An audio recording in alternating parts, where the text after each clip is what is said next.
Gurur Brahma, Gurur Vishnu, Gurur Devo Maheshwara, Guru Sakshat Parabrahma, Tasmai Shri Guruve Namaha, Tasmai Shri Guruve Namaha. All right. So last time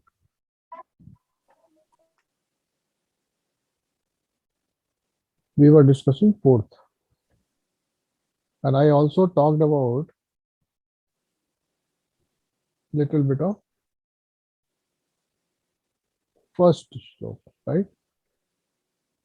Wherein I said that while you have supremacy of Devi, Shiva is equally important. And both of these, each one of these combined as a monolith, they are responsible for the creation. And then the whole system of creation is at two levels. One is para, which is in between, and then manifest, which is called apara. All right. And then third one, of course, is para.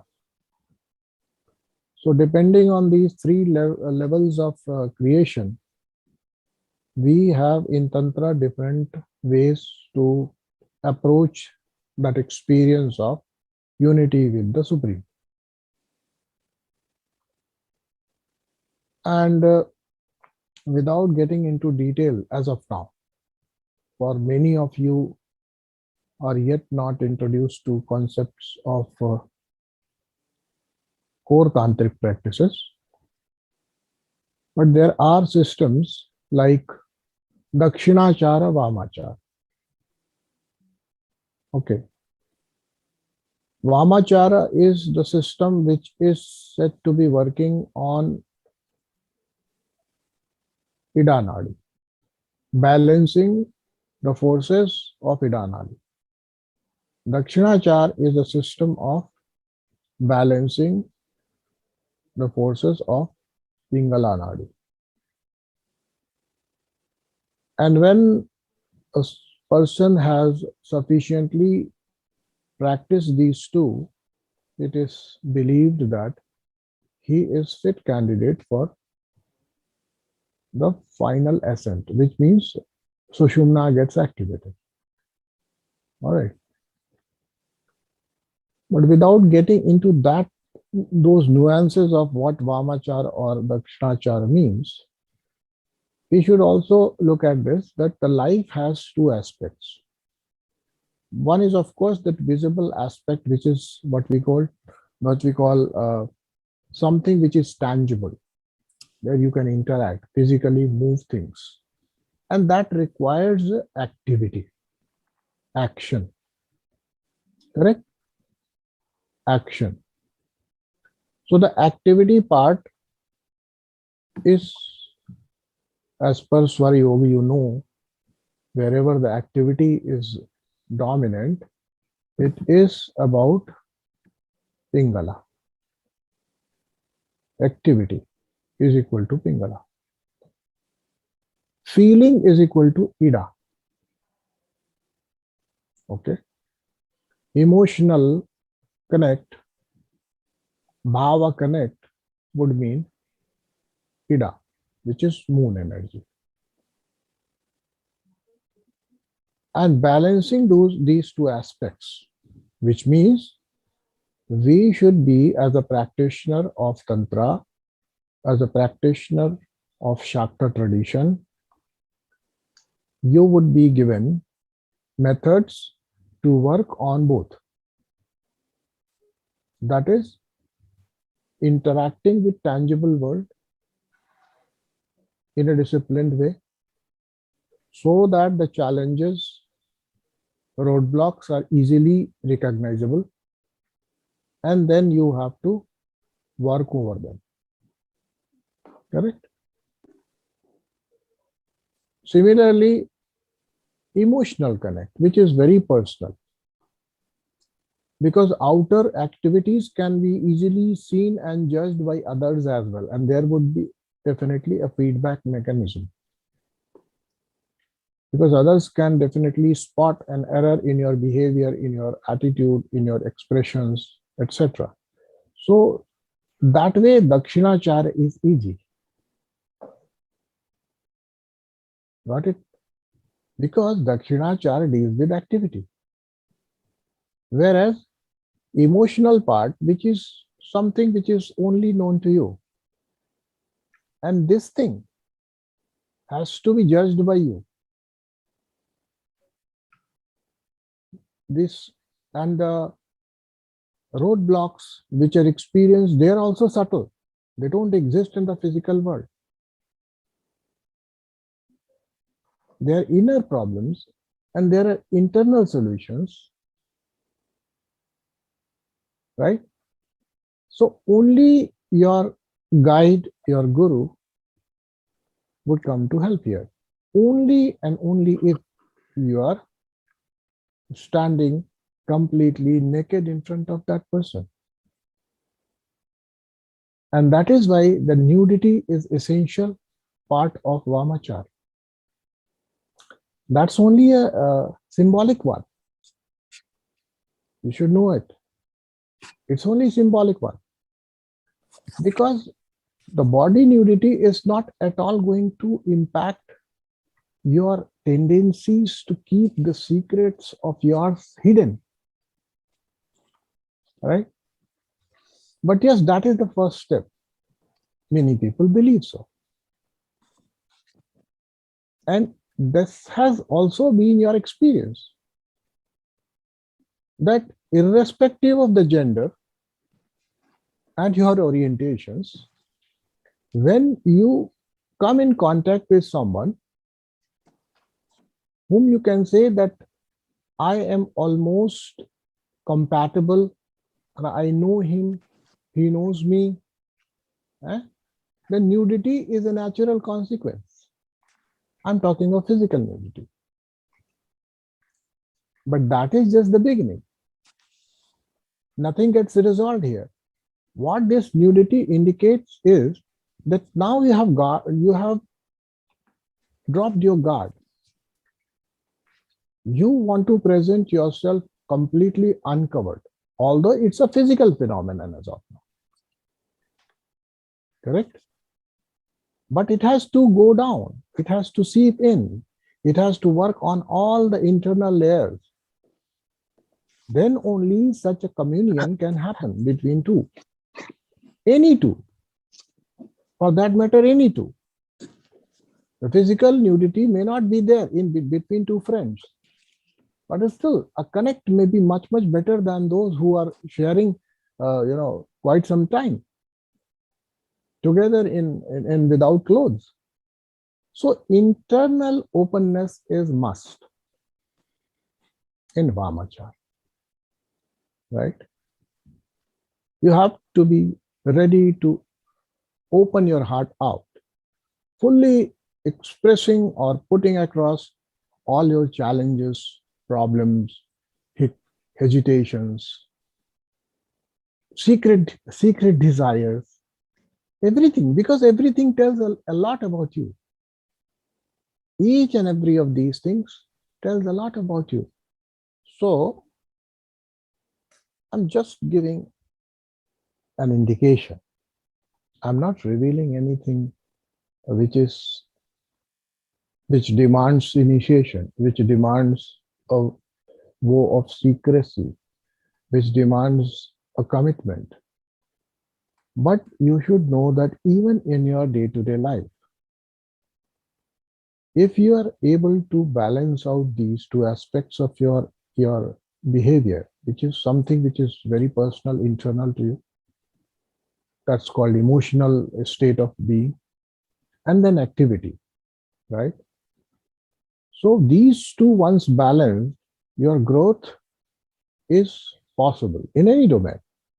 What to talk of the spiritual domain. So this is something which you should know, and which is something which is an essential part of Saundarya Lahri, because Saundarya Lahri is going to use this concept or this principle of karma so very often. Okay, many at times you will find that word karma has been used. Karma has been praised as a deity, a worshipper of Shakti, and the receiver of blessings of Shakti, and so on and so forth. So many things about that karma would be spoken of. What is this karma principle? Right? What is this karma principle? This karma principle is the most intimate principle. Everything begins from here. Iksha, jnana, kriya. Where desires, kamana is iksha. Right? So the first Shakti which emanates after this duality emerges, which is Chit Shakti, and the Chit Shakti becomes conjoined with the Sat, that existence, what Shiva is. Then the first blooming happens, which is called Ananda. Right? In that Ananda, in that freedom, there is this divine will, which is called Ichha, from the perspective of Shiva. Right? Wherefrom everything is beginning to happen from the nascent stage, right from the nothingness, somethingness has happened. But from your perspective, it is not so. For you, you fully understand that your kamana or your desire is to get what you want. Right? This is your kamana. And what happens at the end of it? You are transported to the state of Ananda. Correct? So your kamana is not rooted in bliss. Rather, it is for the bliss. That also we discussed last time. Correct? We did discuss about it. I'm sure you remember that. So all our endeavors are rooted in Ichha, which is taking us to the state of bliss.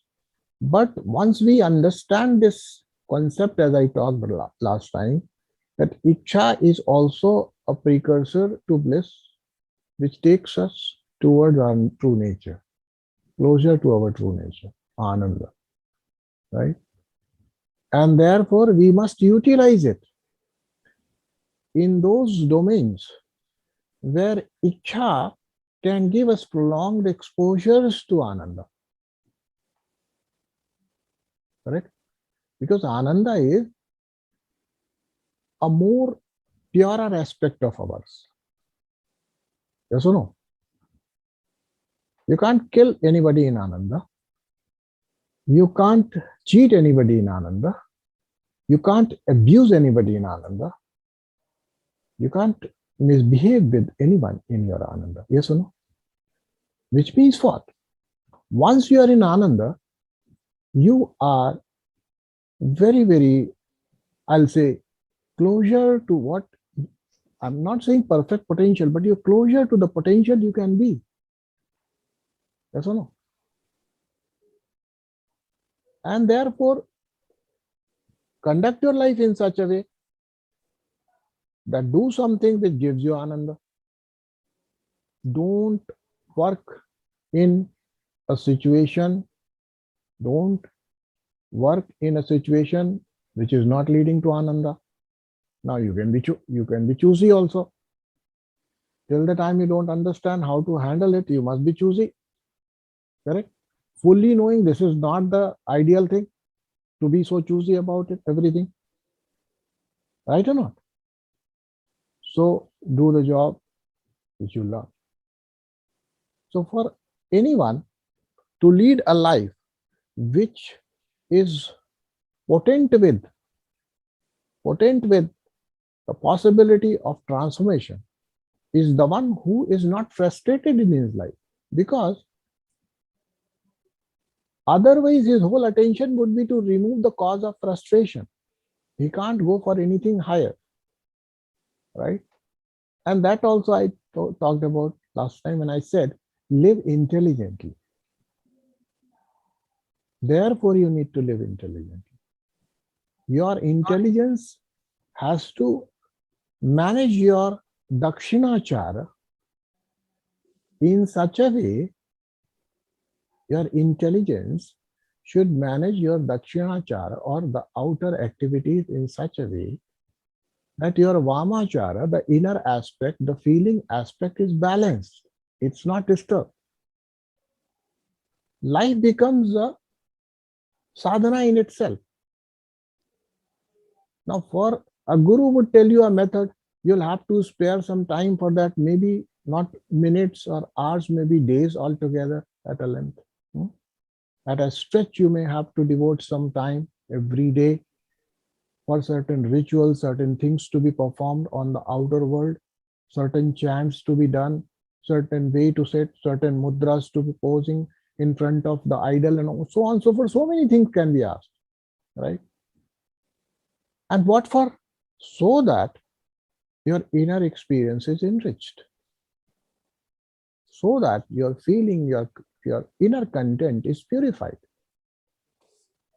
It becomes flawless, right or not?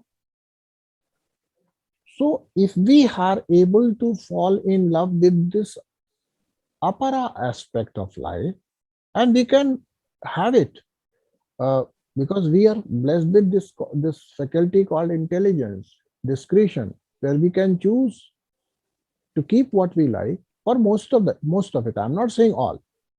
And we can also discard what we don't like. Nobody is asking you to sacrifice your life in a given situation. It's your choice, by the way. That is called bandhan. That is called bandhan, bondage. Nobody is asking you to suffer. If you are suffering, it is your intelligence. You see, there are 7 billion people around, but you want to spend your life with one cartoon. It's okay. It's your choice.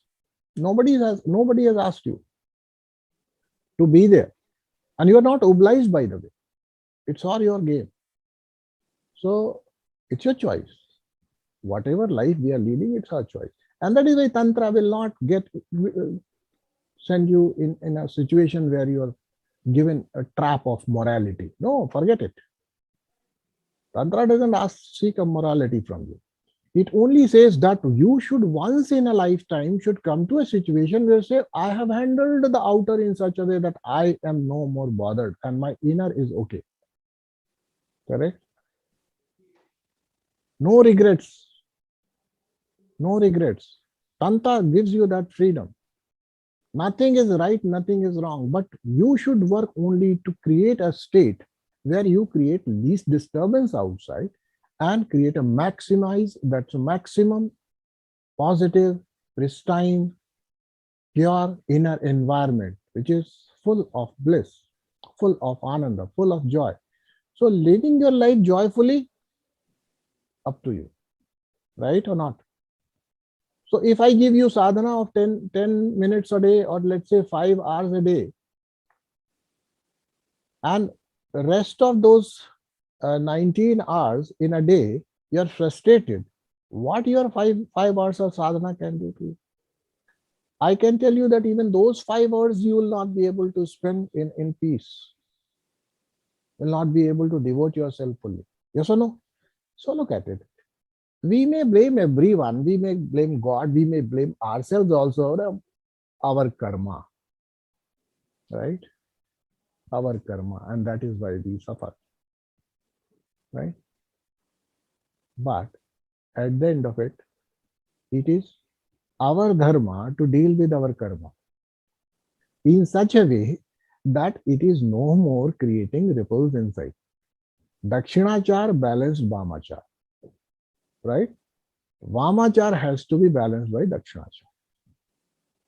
Make your life full of joy.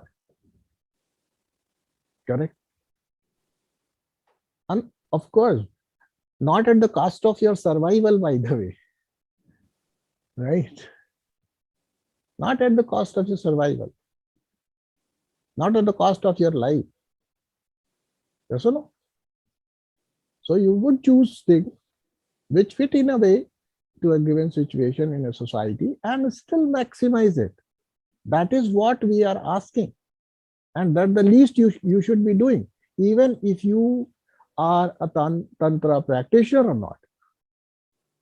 Yes or no? Even if you are not practicing tantra, you should live your life joyously. Basic. If we have come to this level that we are now okay with life, then only our higher pursuits, higher search, the doorways are open. Or else we'll continue to suffer and blame others or change others. This is our life. Here it is being clearly told that you work on the outer in such a way that your inner is full of joy. Right? Now, I am not giving you any particular method. I gave you one method in Shiva Sutra, and of course, you all know what it is. You may not really need anything outside to keep yourself full of joy. Only you need to declare it to yourself that you're full of joy. That also works. Yes or no? So it's up to you how intelligently you are using the resources which you have gotten as a blessing of Mother to keep an internal environment. And let me tell you one thing more before we move to next shloka. That we mostly live in our minds. We don't live in the world. By the way, another aspect of tantra is get fully engrossed in life so that you can be off your mind for some time, most of the time. Correct? So whatever you are passionate about, something tangible, something physical, something which you can perceive, something which you can touch, taste, and smell, right? Right? And that is something which you should engage in with 100% attention and sincerity. Correct? So Tantra gives you a framework. Tantra says Panchamakar. Panchamakar will get translated nothing to the five senses only. Right or not? The five senses, sense of touch, smell, taste, and everything. What you need to do is, if you are looking a flower, give 100% attention to the flower. And I can tell you, if you give 100% attention to this flower, giving your energies, giving your full undivided attention to flower, till that time, nobody can snatch away the bliss associated with it. Live your pains and pleasures intently and intensely. Don't try to avoid. That is why I say intently. If they happen to you, it's okay. Live them intensely. Correct? So someone is in front of you. If you are living only in the imagination of that person, somebody is in front of you and you are actually still carrying the image of that person that you think that other one is, that's the problem. Look at your life. I can tell you today, you look at those people who are around you and look intently, watchfully, with awareness, and you will notice that how much they have changed and you did not notice. Why? Because you are keeping you're keeping an image in your mind, and you continue to live in your mind only. Correct? For those who continue to live in their mind, Tantra is the best option. Why? Because it is going to create a balance out of that, what is called matter, and the in-between link, which is called mind. Mind and matter, the balance between mind and matter is Tantra. Correct? Balancing your physical aspect, practical aspect, activity aspect, behavioral aspect, where body and others are involved. Be there 100%. Dakshinachar is being done. And, Dakshinachar is being done. And the fruit of it, and whatever has been received, now assimilating it, working on it. It's not always that you interact with outer world and you only get the sweet nectar. Sometimes you are offered poison also, bitter pills also. So resolve things in outer, stay aware of the outer, engage with the outer with all the five senses open.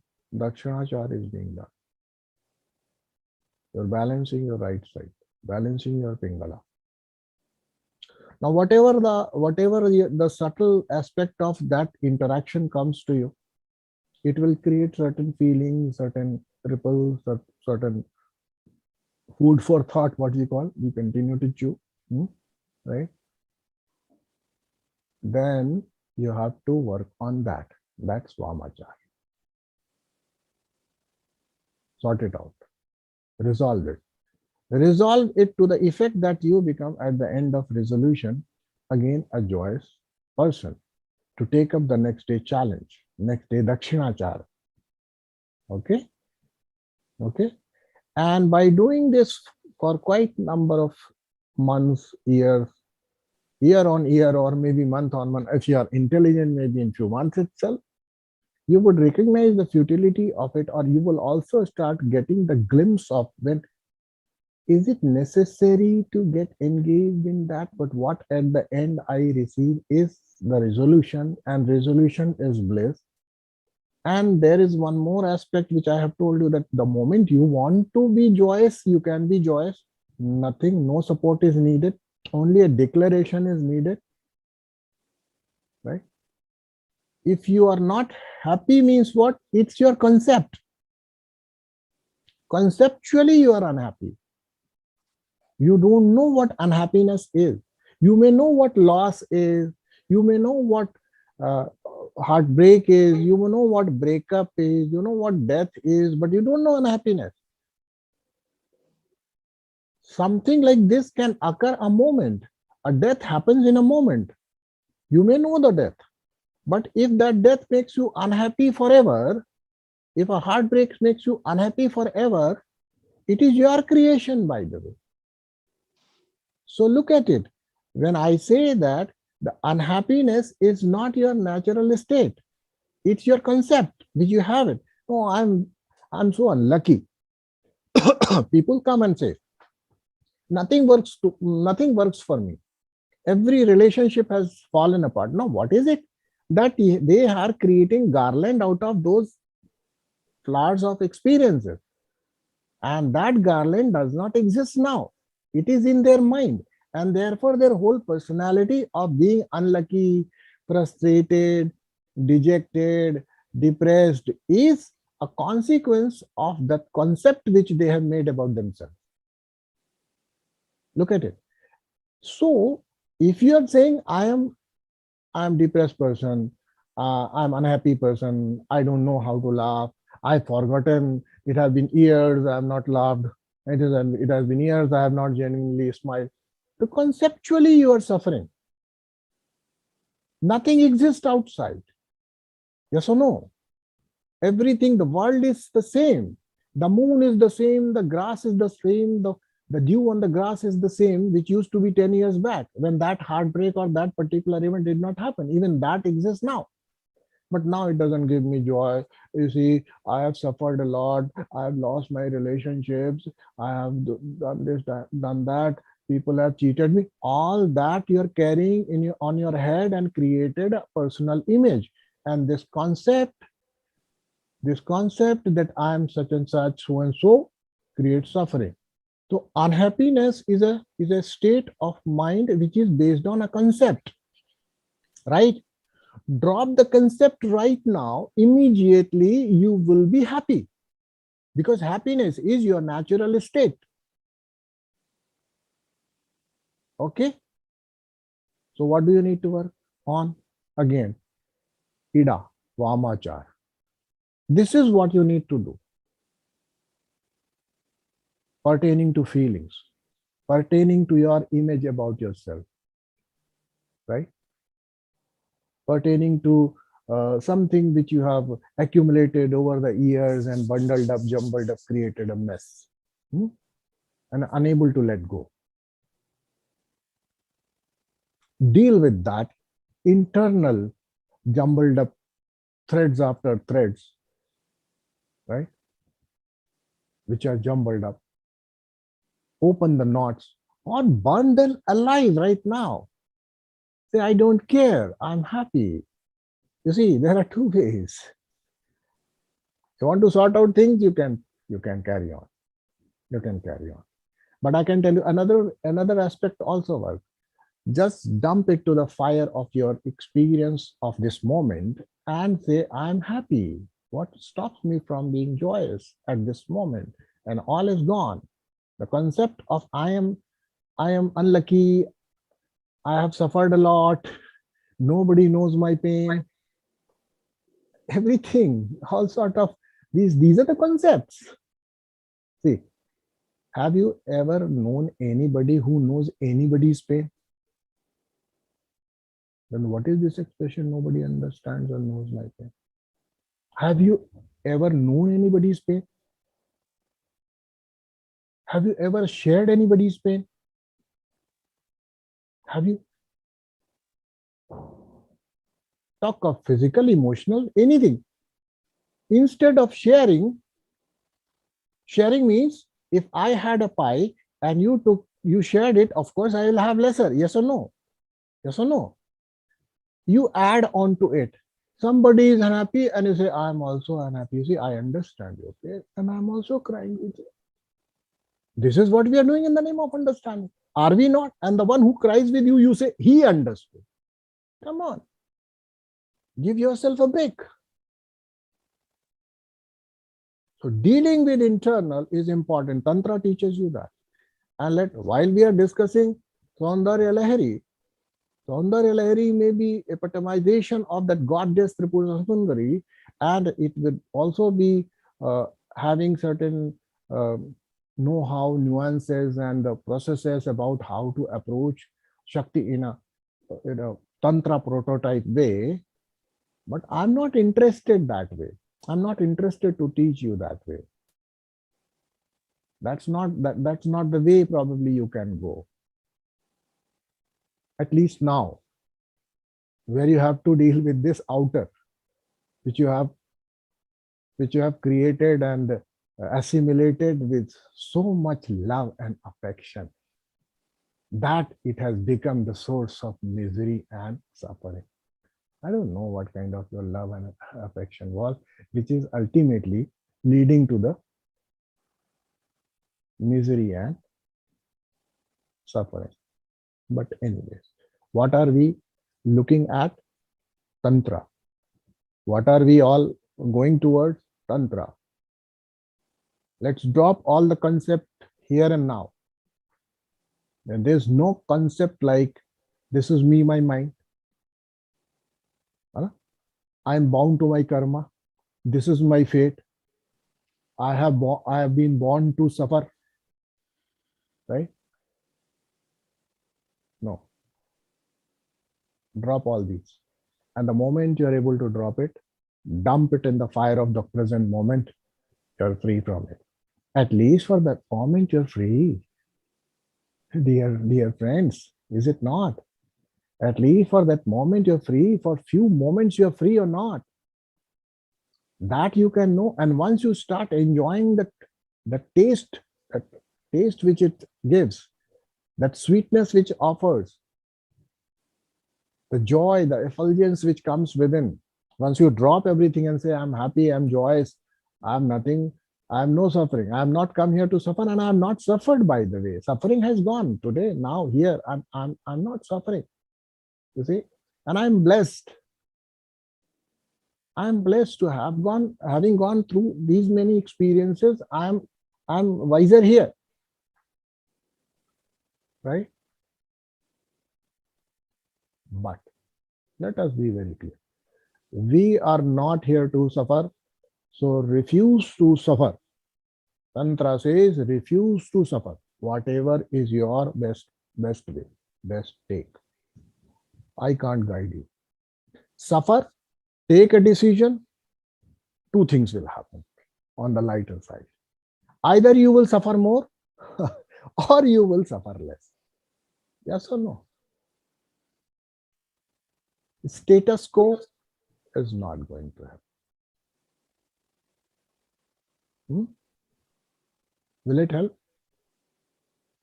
Can you expect any different outcome? How do you, if you continue to live the way you are living now, continue to make the choices you are making now, continue to hold those concepts which you are keeping now? No. Take a decision. Two outputs, two possibilities. You will suffer more or you will suffer less. Or then what will happen? Possibly you need to learn your lessons your own way. Is it not? This is the way I tried and I suffered more.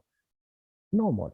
But for that also I have given one example, and the grades of sadhaka. Those who learn from others' mistake, highest. Correct. So if you are very intelligent, higher kind of personality, you would know that in a given situation, what is the option for me? Which option is not going to increase suffering for me? Entanglements for me. Yes or no? If you have learned from others' mistake. If you're not that way, then commit it, learn it.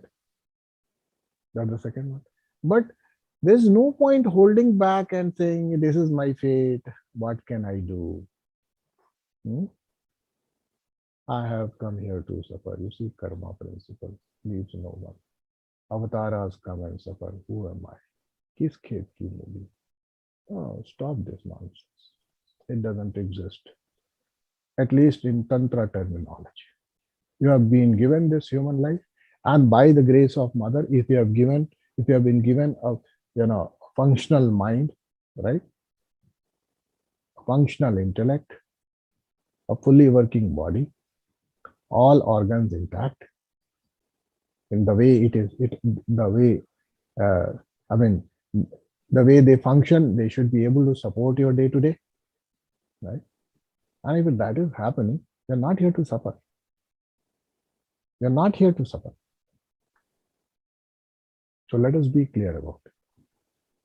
Last thing, the fourth mantra is the mantra which you can chant all the time, any number of times, right? Fourth mantra you can chant. Every day you can chant as many number of times you like. With the fourth mantra gives you more than you expect, right? More than you expect. तो हिंदी में कहते हैं कि भगवान जब देता है छप्पर फाड़ के देता है, बट जब हम मांगते हैं तो अपने छप्पर के फट्टे की उम्मीद थोड़ा ना करते. So look at it. She gives more than you want. And I'll give you one example.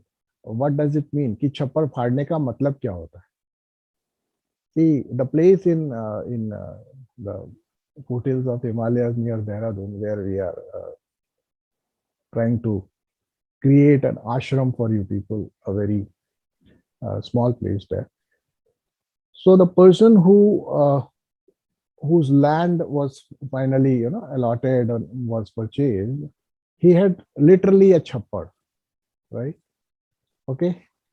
Now, after everything is going by and the construction activities is happening and his family and in some other way they are engaged in the name of what you call security and keeping things checked.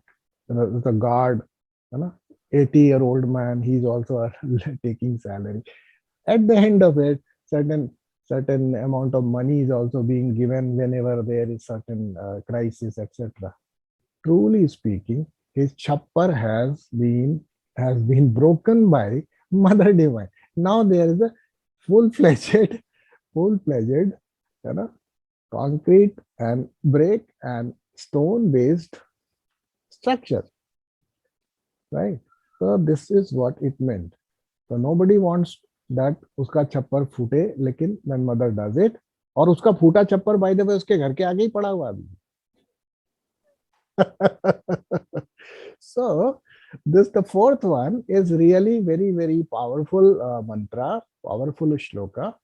You can do it, right? This fourth mantra you can do, each one of you. Don't ask which mantra to do, which mantra to do. The fourth. Others may tell you a sequence of 5 mantras, 4 mantras. In our tradition, what my guru told, I'm telling, right? If I get any download anytime, apart from the guru's download, I will tell you. But so far, this is the download. Okay? Fourth mantra, period. No other mantra. You want to take, give maximum number of iteration to one mantra. This is the mantra. Fourth mantra. Now let us move to the fifth shloka.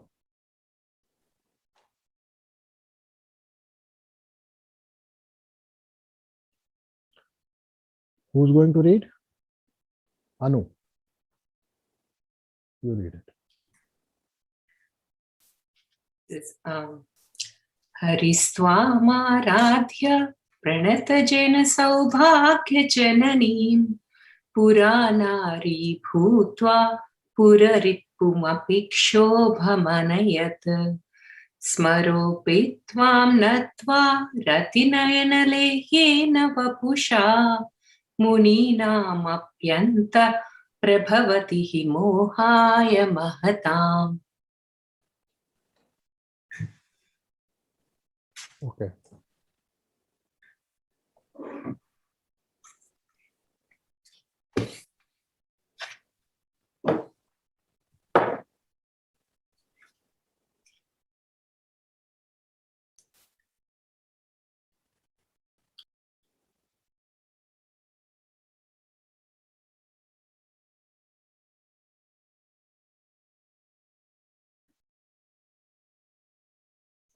So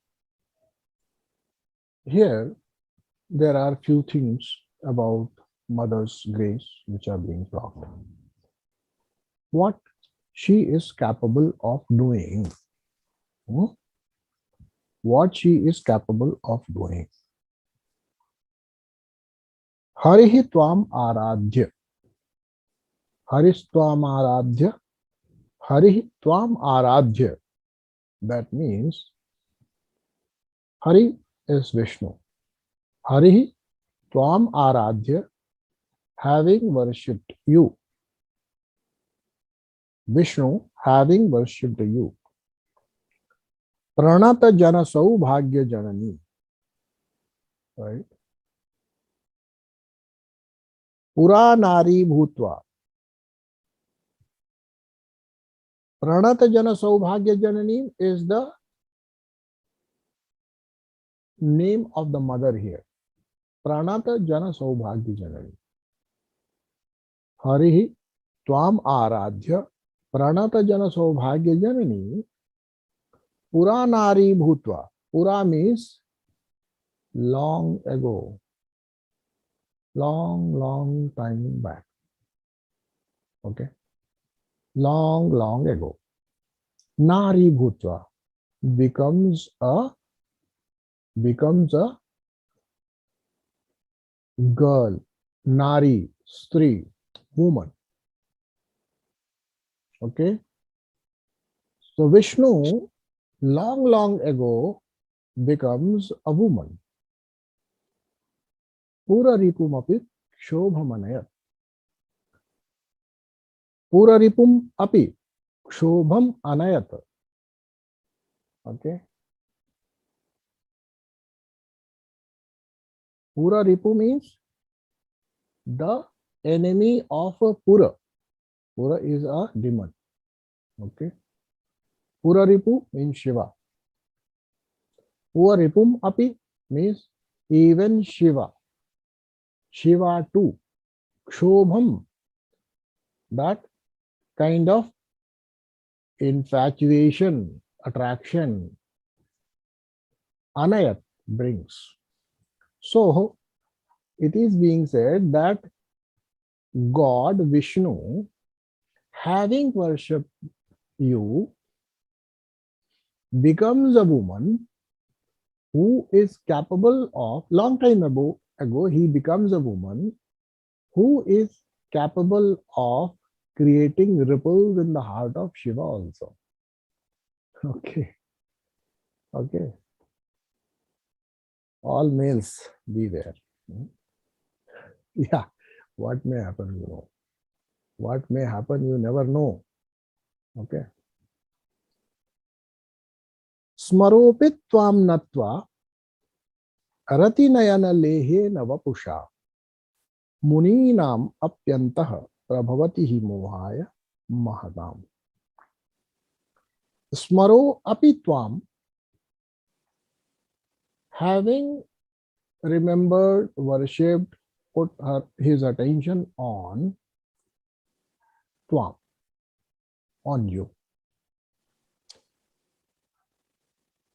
Natva ratinayana lehena vapusha.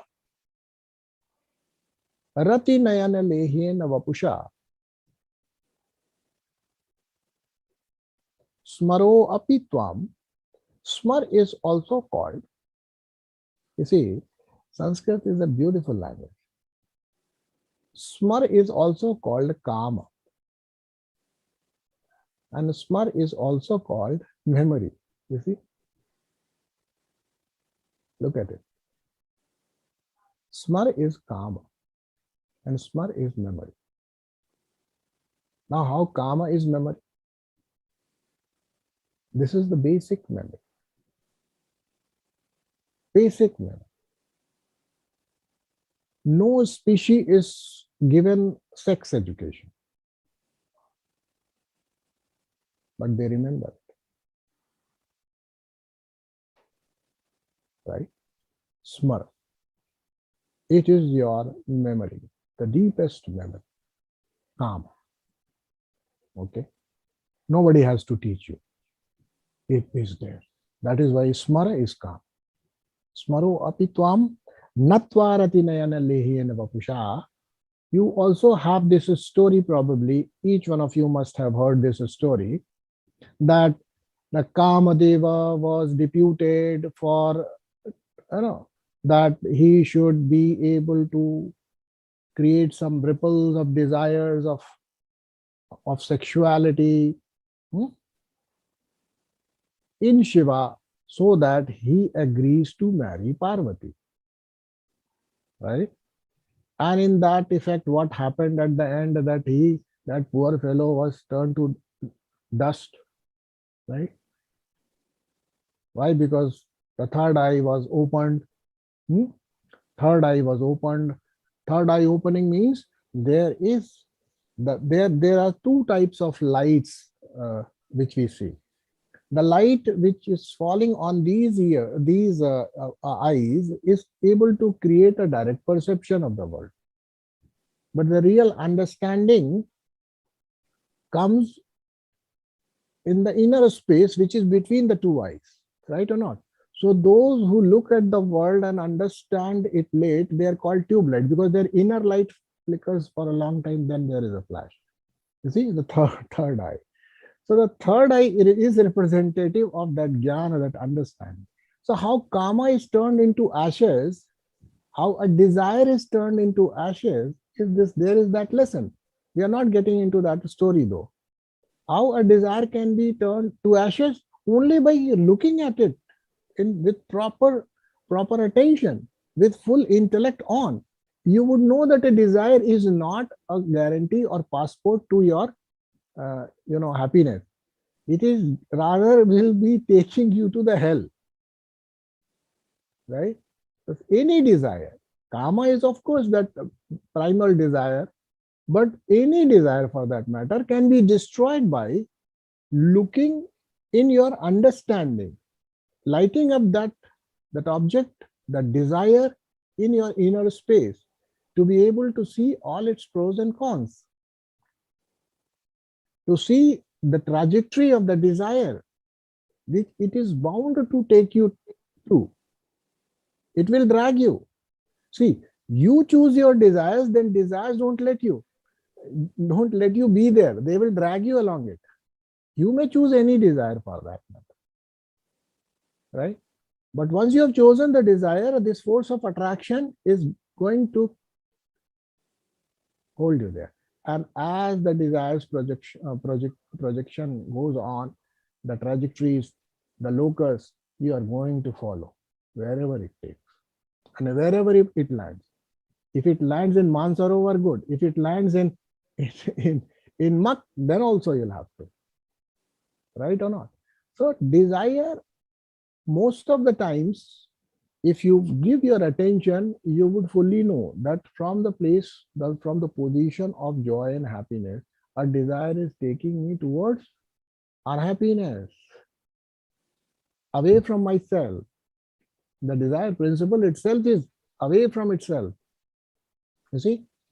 And that Parvati is the earth principle. Parvati means the daughter of mountain, right?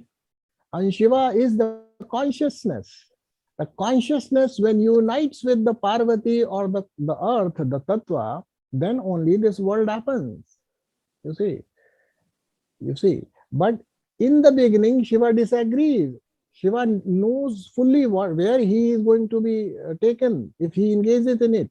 But there is a via media. Then afterward, what he does, he pulls back. When you people will receive higher sadhana, you would know. And those who have attended initiation on Matrika, they know how Shiva pulls back.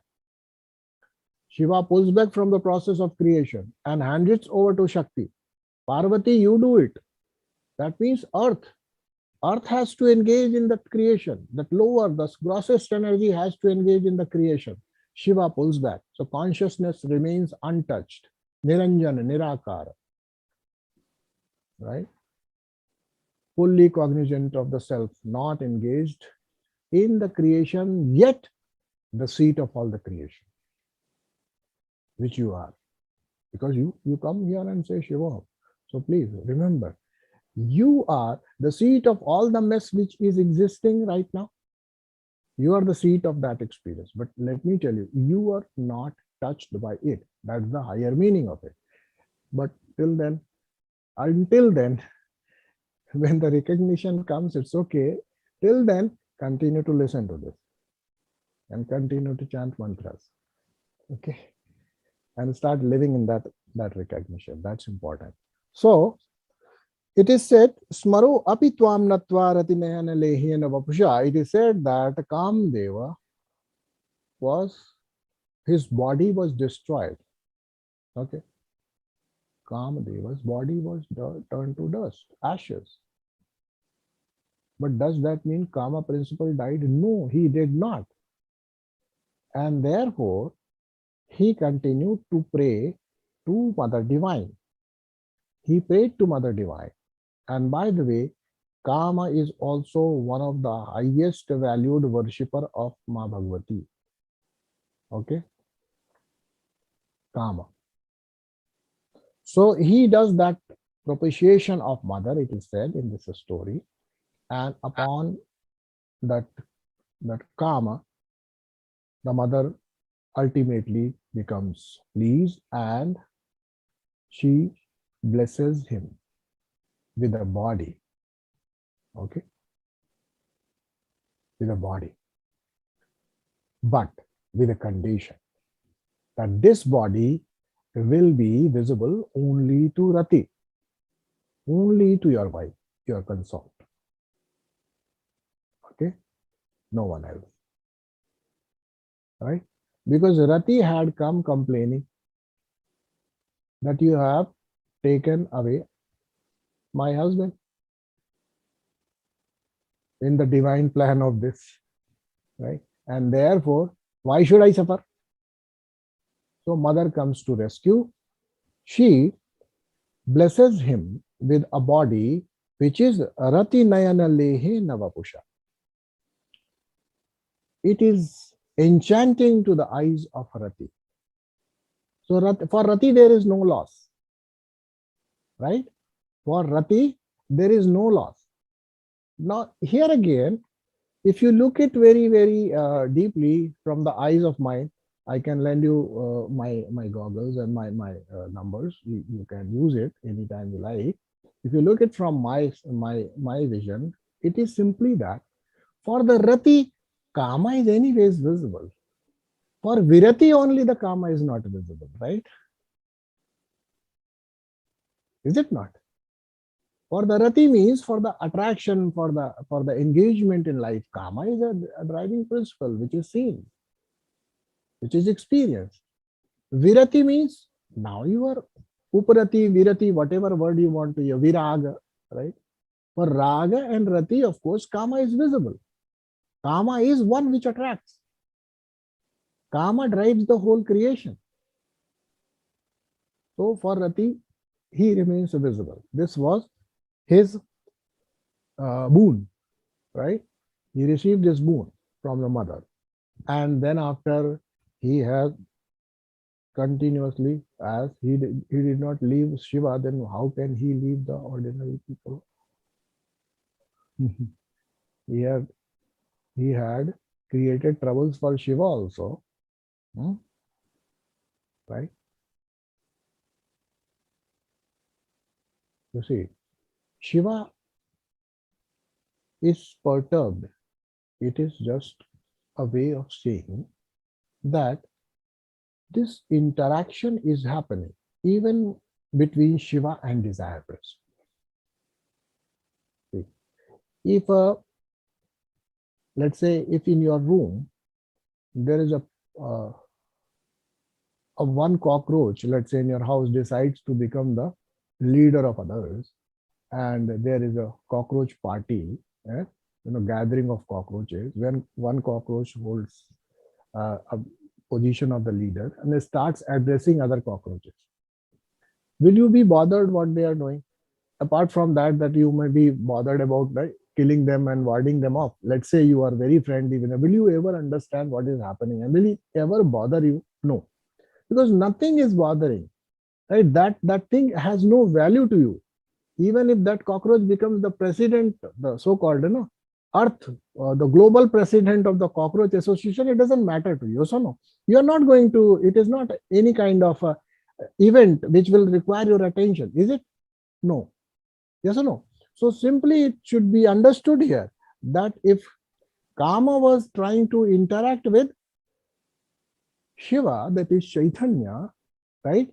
Shiva is going to destroy that gross aspect of it, right?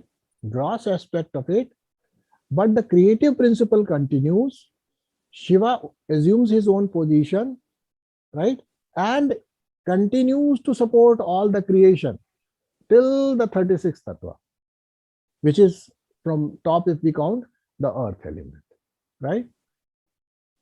So in Shiva's creation, there is no desire. There is no desire. It's creativity, it's creative principle which is at work. Look at it. But for you, it is only Iksha Kama, Iksha Jnana Kriya. For you, it is a desire principle. So there is a lot of difference because the world has been created out of Shiva and Shakti's union, which we say, which is Shiva Shakti, means Shiva and the power of cognition, which is Chit Shakti, and then Ananda Shakti. Out of Ananda Shakti comes Iksha Shakti, and Iksha Shakti, by the way, Iksha Shakti represents that Kama. right? Iksha wants to interact with Sat or the existence, pure existence. Pure existence doesn't bother about it. It is destroyed in its Ananda, Agni of Ananda, right? Yes or no? In Ananda, desire cannot sustain. Yes or no? But recognizing that the creation is essential, that creative principle, that subtle principle of karma, which is a creative principle, continues to operate in this world, right? So for humans it may be karma, but for all others, it is not karma. It is creative principle working through him. So no other animal on this planet can take a different view on it, that say I am taking celibacy, because it is not known to them. The creative principle works through them. They are not karma driven, by the way. The humans are karma driven. Understood now? Understood or not? So all other desires, see, somebody says that if you're operating out of your needs, then it's okay. If you're operating out of your projections, imagination, and greed, then it is not okay. Anywhere in this, any function you take. Yes or no? Yes or no? So that means the desire principle is our problem. The creative principle, the desire principle is karma, right? And creative principle is also karma. Look at it. The seed for creative principle is also karma. So in the seed form, that karma survives. Shakti blesses him to operate, in this world through rati. Wherever karma operates in the form of rati, along with rati, right? Rati means attraction, right? Virati means no more affected by anything. Yes or no? Repulsion. Some people may use the word repulsion. So this karma has gone berserk. It is said that Muninam apyanta prabhavati mohaya mahatam. So great rishis, munis, humans, they are all subjected to the atrocities of karma. Not in literal sense, that means he has gotten all the power to entice and influence each and every of us. By what? By mother's grace. Okay. You want to entice, I don't know if you still want, you can, by mother's grace. Okay. Correct? And I'll tell you, it is a fact. I'm talking of male, female alike.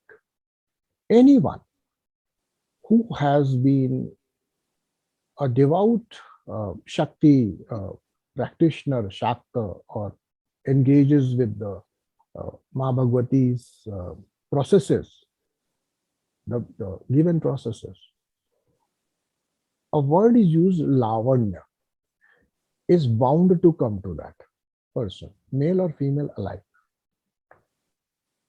That are what today people call X factor, something extra would be around that person. It is bound to come. That means if you have started interacting with the Shakti, divine Shakti principle in the given way, right? With correct Dakshinachar, Vamachar principle here, with a balanced outlook, not that your house is is a place where you don't want to be anytime. You have created a hell out there, and there is a hell inside. Yeah? Everything is disturbed, and you are doing Shakti sadhana. No, balance it first, then engage in Shakti sadhana. Lavanya, that attraction which karma has, is going to come to you also. Got it? This was And uh, I have known it from our gurus.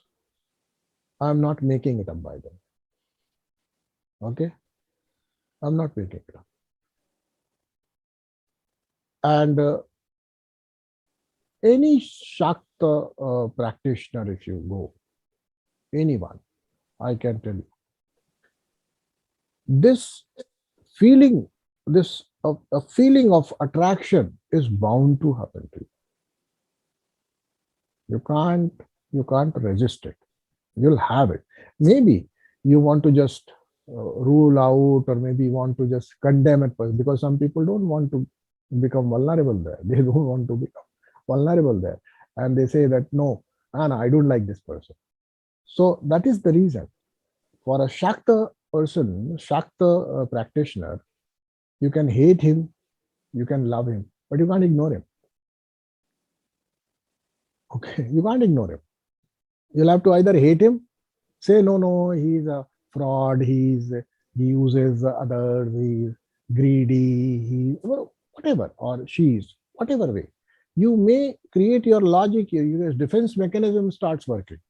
So you'll start hating or start loving. These two things are possible, because both are in a way telling you the same principle as Shiva interacting with Kama. It was not cockroaches party for him. Something was happening really which was disturbing or perturbing him. That is why he had to open his third eye. Yes or no? So Kama principle was definitely interacting with Shiva. He opens his third eye simply means it was not a hum of a mosquito in the ear. Yes or no? So the same way here in your world, right? Everything you follow, what is told, everything you balance the way it is told, you engage in this Shakti sadhana, a different kind of attraction is bound to happen. I'm not talking of only Kama.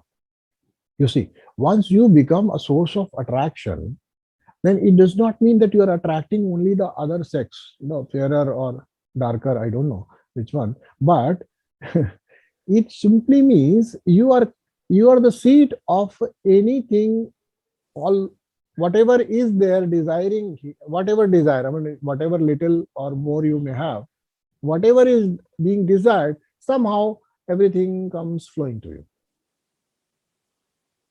This is the principle. Whether you believe it or not, I am sure that many people will know the power of Shakti mantras, which they received upon permission they start chanting. Okay, so one thing positive about this time is that in the beginning itself, I am telling you that you can start chanting fourth shloka. By the way, last time when I took it in Hindi, it was almost when 30-40 shlokas had gone, then I told them. So you are lucky. You can start chanting now. Okay. The fourth shloka is sufficient. So let us keep something for the other day also. We will discuss whatever is left here in the next session as well. For today, I think it is enough. This is enough for you to digest. All of you now practice your Vamachar and Dakshinachar. You're free. Okay? If you come to me, I'm going to give you such practices only. Dakshinachar, Vamachar, right? Every action of yours can be split into one, which is a visible aspect, the physical, tangible aspect, the action aspect, the real interaction aspect with the matter, and then Vama, something which is to do with the feeling. Anything you do, balance these two. Work on the purity of these two, right? And if you are able to do it, Shakti principle will be easily assimilated by you. It can be understood. Otherwise, you may come back and say, Acharya ji, main to karta hu, I do mantra, but I don't think anything changes. No, things will change before. If you are not changed yet a little bit, how can things change? Did I not tell you? that your life is your own creation and therefore you must change. The seed has to change. Correct? Each one of us are potent Shiva, whether we know it or not. Whether we want to stay deluded and help Shiva in his drama, which he has created. When I say he, it is me. Okay? You can refer to yourself, not me. Okay? It is me. Put your finger here and say me. I have created. So if I want to stay deluded, continue to be here and assume that someone else is running this world. Okay. Now, when I say this, I'm sure that many of you will get confused. Then who is this Shakti? Who am I as a worshipper? Whom am I connecting with? Yes or no? Well, on one hand, I'm saying you are Shiva, right? And then I say you surrender yourself to Shakti. You do this chant, you do this propitiation, you do this mantra, etc. Then you say, who am I as a propitiator? Who am I? Am I Shiva or am I someone else? That's for you to think. That's for your experience. Understand? And everything given in words will become ajnanam or jnanam. Both way it is going to wipe. Both way it is going to become a hindrance in your experience. So for you, of course, whatever has been taught, you need to do that. Which means chant the mantra. Create the left and right balance in life. And move on. Don't put these questions because these questions are just itch in your head. Intellectual itches are not satisfied by any such method. Don't think. This is not a place for that. This place is only for us to learn things and start applying them. Once you start applying, the consciousness level is going to be raised. The questions are going to become genuine. Your seeking has to become really deep. Acharya, tell me this, tell me that. And they're like asking, koi kaam nahi hai, I don't have any work, sitting. Czechoslovakia ka spelling nahi aata hai. I can Google, start Googling. This is the level of your inquisitiveness. Right? नहीं पता है शिव शक्ति के बारे में, मयूख के बारे में बताइए. This principle you need to tell me. Google it as much. That inquisitiveness, as much you have when you search for the spelling of Czechoslovakia or something else, same kind of seeking or inquisitiveness here when you ask such questions. So don't ask such questions. मैं कौन हूँ? Shiva कौन है? If I am Shiva, the level will come, the day will come when you genuinely want to know it, and you will know it. You will know it. The methods would also be presented to you. For now, focus on who you are. So, two categories of people are here. How many of you are lucky people? Has always been lucky in your life? How many of you? Raise your hand. Have always been lucky in your life? Okay. Okay, Pankaj, I don't see your hand going up. Okay. So I would ask the opposite of it. How many of you have treated that you have been unlucky in your life? Always unlucky. Yeah, you see Pankaj. Okay, he's Vamachar. He has to work on Vama too much because he thinks he has been unlucky. And you people, because luck means what? Something favorable happening outside. You people are Dakshinachari. You need to work on that. Right? Your life is direct reflection. Which path you need to choose? Which path you need to work first? Which needs deeper cleansing? If you think, and some people thought that if we don't raise our hand now, he's going to grill us like anything. So better raise hand. We are lucky ones. Why to say we are unlucky ones? Many of you probably did that. है ना? क्या फर्क पड़ता है? How does it matter? He has only taught. Let me raise my hand. So this may be the reason to raise your hand. See, but let me tell you, both ways. Both ways I told. Because Pankaj said I am unlucky.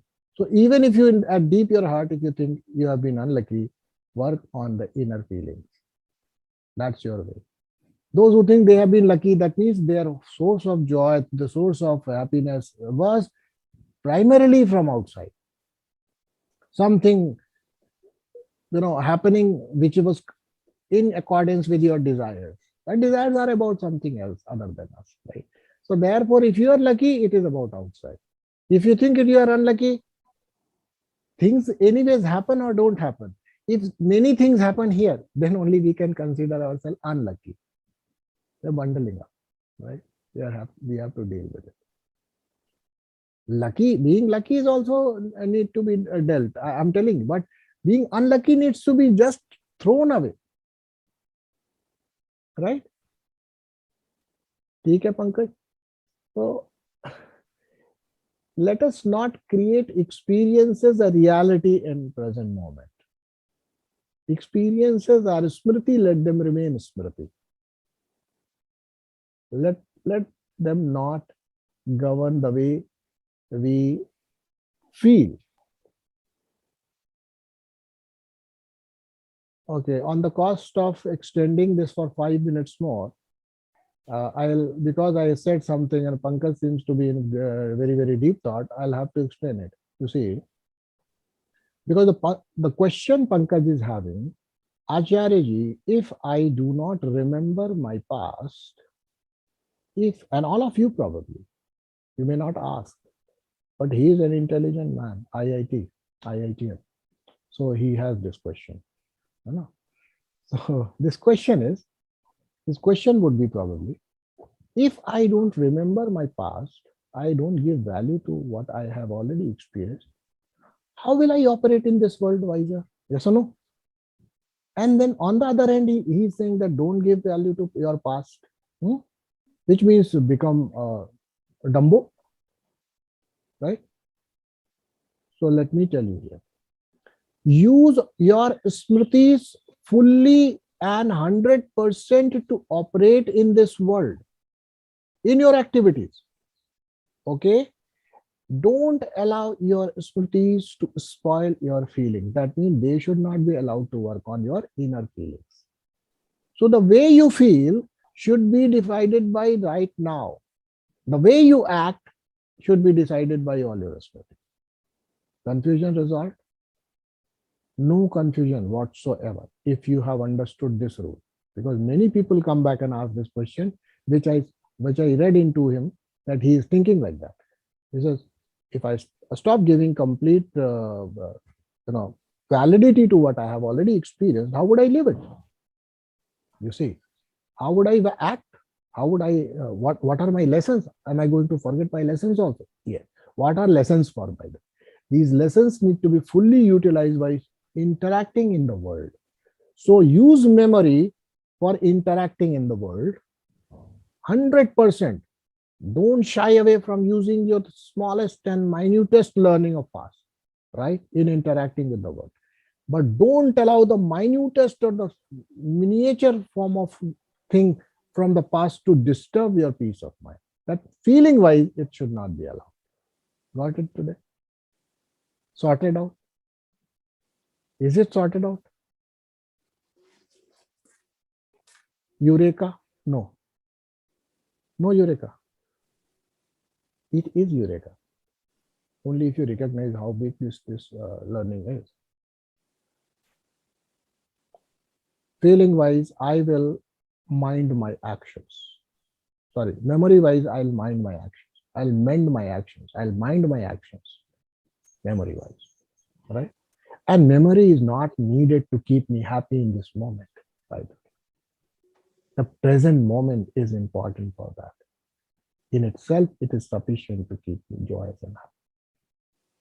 There is the moment I open the gates for memories to decide the way I am feeling now, I was given full handle to them to make me miserable all the time, anytime they choose. Right or not? So emotions should not be driven by your memory. Because somebody who has been so nice, so honest with you, may be not so nice right now, but your memories may give you a blind spot there, or possibility. Stay rooted there. Right? And that would also mean that if, and you are forgetting this, that learning in itself, which is of course deeper learning, when later on you will discover that whatever way somebody behaves or I behave, my happiness is not disturbed. That is how Krishna has been able to conduct himself through all the 18 days of Mahabharata, and then also he is smiling. It begins with the smile, right? So many people died, mayhem around. He's smiling. That is the ultimate. But let us not go there. For now, don't allow your smritis to rule your emotional state. Become emotionally free. Number one. Do not forget to use your smritis while you are in action, when you're taking actions, decisions, right? Fully be cognizant of each and everything. Does it solve your problem, Pankaj? Yes, yes. It provides the theoretical basis for solving the problem. Practices. No, it's not. It's very much practical. It needs only, see, the day we learn motorcycle or cycle or let's say car, we thought it was too difficult. If I tell you to learn how to drive a fighter plane, probably say it's a theoretical thing that somebody can. Okay? For a person who is feeding on carbs and only fat and etc. say, Paschimottanasana, this is a theoretical thing. How can I? It is not theoretical thing. It is not practical. You see. How can somebody touch his toes standing? Theoretical. You see? So in the city of fats, Paschimottanasana, right, or Padahastasana is a theoretical thing, because there is too much flab here, right? Yes, it may look like theoretical. What does it mean? Interaction, we have to learn it, Pankaj, we have to learn it. When we interact in this world, our faculties need to be glued onto the outer world fully, perfectly using our intellect. Otherwise, outer world is going to be mess. Yes or no? And intellect works on the basis of your memories only. Intellect works on the basis of smriti only, right? But fully recognizing, is this action in any way contributing or to my happiness or erasing it, will be that work which you have to engage yourself. Is it contributing anything to my happiness?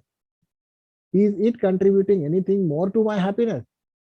I can tell you, any action can give you pleasure and pain, not the joy which you actually have it, right or not? Joy is always internal. Happiness and pleasure can come from outside. Pain and pleasure can come from outside. Happiness and sorrow can the situations can present that. Yes or no? So let us work. Does it first understand now? And if you would notice, in the Shiva Sutra itself, I had given this practice as well. I had asked all of you to sit down and gaze. How am I feeling? How am I feeling now? Right? And I'll tell you, if you are feeling anything other than joyous, you are not feeling. You are in the mode of thinking. You are thinking. Stop thinking and then say how you are feeling. Feeling is feeling. It's not thinking. Why are you thinking? Right or not? So when you are doing this way, you will be gradually giving your own autograph on this statement that yes, it is true. It's not only theoretical, it is practical as well, right? It is very much practical. Let us begin doing that, right? That simply means we refuse to suffer. despite pain and pleasures being available there. What? We take away that concept from head that things can change something here. The core of mind. If you were, I'll tell you, if you were not uh, capable of letting all this go, how could you experience the joy of deep sleep? Tell me. The deep sleep, the joy associated with deep sleep, relaxation associated with deep sleep would have never been possible. So that means what? The world continues and the joy, this undercurrent of joy continues. Till the time we allow the waker or the waking state to become so much dominant that we forget who we are, essentially, it will continue to haunt us. So actually your feeling is joy only. What happens in the deep sleep otherwise? Nothing happens. Nothing is gained. Everything is dropped. What remains is the happiness or joy associated. So please remember, if you fully, deeply inquire, you would know that your original state is only bliss, Ananda. Nothing can add to it, and nothing can actually, it is Purnamada Purnamidam. Nothing can be added to it. Nobody can take it away from it. Right? All right. Anyways, if there is any doubt, question, please keep it in your mind, and we will take it forward next time. Thank you so much. Let's pray and then we leave. And before that, we need to once again read this shlok once. Who is going to read it? Dr. Nitin.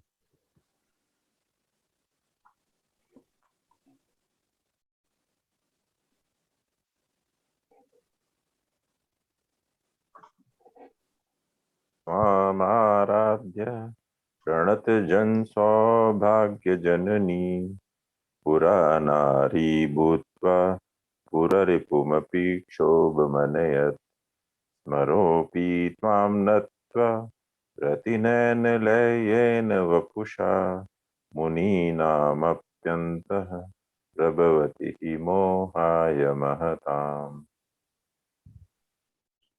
Shiva.